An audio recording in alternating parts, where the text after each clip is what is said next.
This is an amazing time of year when the kōwhai blooms and so many tui are about, and the pūrere is blooming, and the parataniwha, which you always find where there's a spring, is beginning to drop its medicine into the waters. It's an amazing time of year also because we're going to an election, you know. It's amazing, it's right on the equinox when the winter and the summer are in balance. And there's a lot of tension in the air, and I believe the greatest amount of tension is on the surface of our waters here in Aotearoa, and the big challenge to us all in respect of our waters. And so I want to draw your attention to this, our conservation estate, and just how important it really is to us all. Here in Hauraki,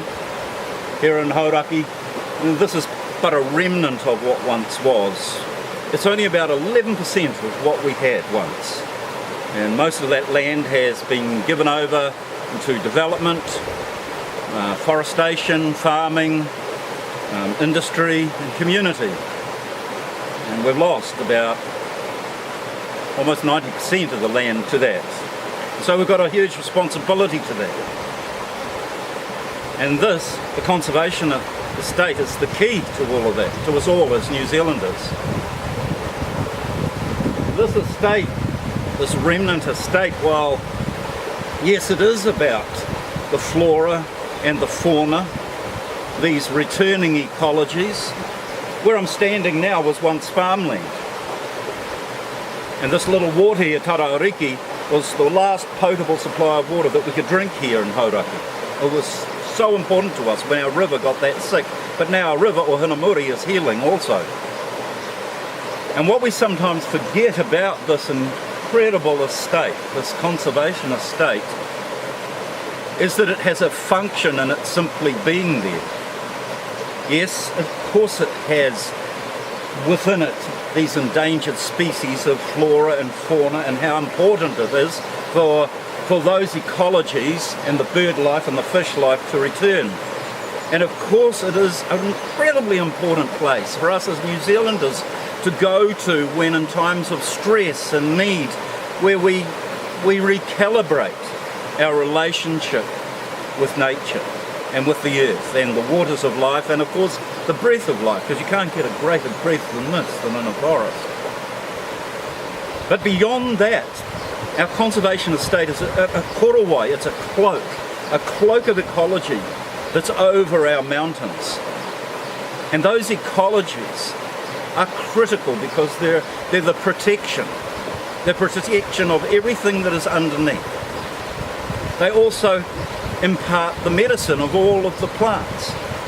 And right down from the trees and the plants and down through the humus layer and the microorganisms and down into the clays and down into the geology, down to the geomorphology. Our waters here are defined. You see, it is this cloak of ecology, the conservation estate, that is the protectorate of all of the aquifers underneath. And it's the protectorate and the mechanism that defines the mana, the integrity and the uniqueness of our waters here. And that's why it's so important to us all. It's so important to our communities and our dependence on the waters of life. It's so important to our farmers, our horticulturalists, our industry, all of which is absolutely determined in its quality by the quality of these waters. These waters, they are sacred waters. My old people, they called them Ishkawa, waters of life. Te Waiora Tānei, we call them here. They are the sacred waters of life, and it is our conservation estate that is the mechanics of those waters being defined, and it is the quality of those waters being defined.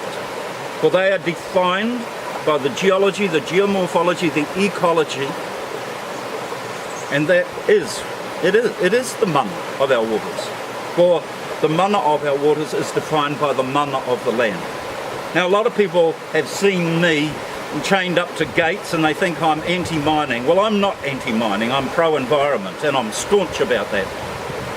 I have workshopped hundreds of children in this ecology. This is our teaching house, it's our meeting house, it's our whare wairua. It is our house of our deepest spirituality, where we come to remind ourselves and one another that we all belong to this. And we have to desist from that tension now in this land.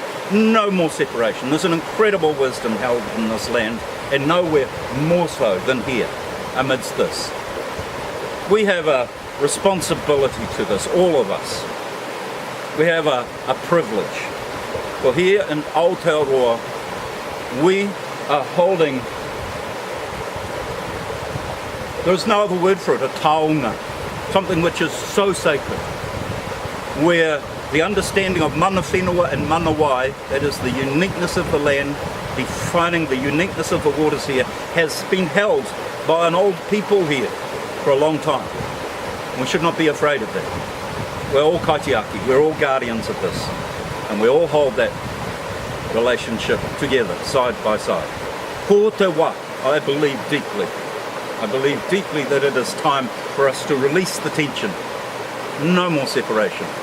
Time for us all to come home and to realise that we are water beings. We're water beings. We are actually humans being water. Dial that in. How beautiful.